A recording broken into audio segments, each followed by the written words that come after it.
Alors, on est maintenant rendu à faire des exercices pour voir si on a bien compris les principes de gaz sanguin.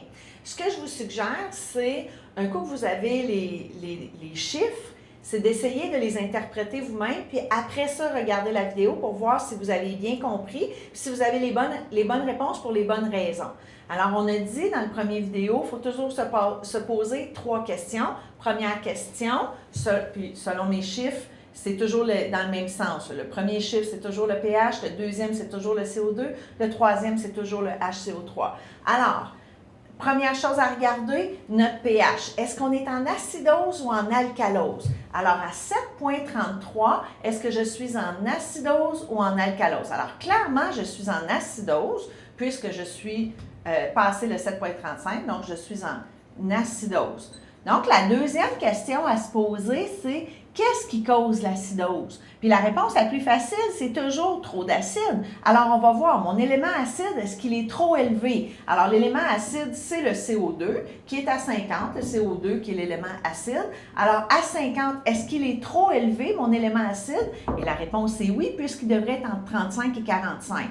Donc, vu que c'est l'élément qui est en cause de mon acidose, c'est lui qui décide si c'est respiratoire ou métabolique. Alors, est-ce que le CO2, c'est l'élément respiratoire ou métabolique? C'est l'élément respiratoire. Donc, je suis en acidose respiratoire, puisque c'est le CO2 qui est en cause. Respiratoire. Et la dernière question, c'est l'autre élément, est-ce qu'il fait quelque chose? Est-ce qu'il essaye de ramener mon pH à la normale? Donc, est-ce que mon HCO3, il est hors norme? S'il est hors norme, il essaye de compenser. Donc, est-ce qu'il est hors norme à 30? Eh bien oui, il est hors norme, puisque la normale, c'est de 22 à 26. Donc, il essaye de compenser.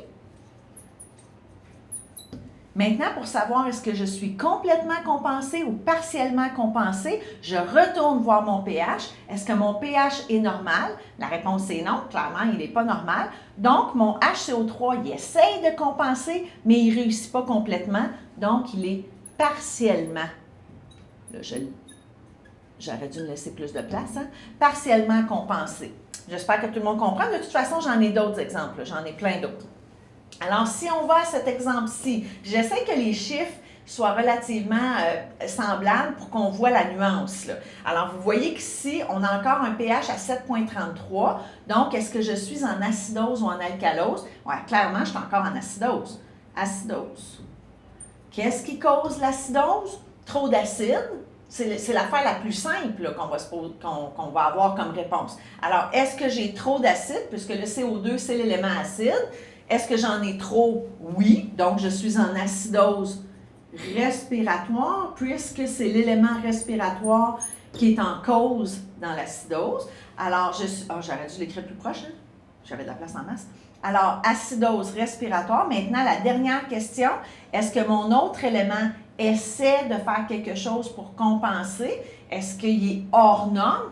Il est à 24, je vais voir ici. Ma norme, c'est 22 à 26. Donc, mon élément, il ne fait rien. Il n'essaye pas de ramener le pH à la normale. Donc, il est non compensé. Il ne fait rien, il est non compensé. Alors, je vais arrêter la vidéo, effacer mon tableau. On va en faire 2 autres.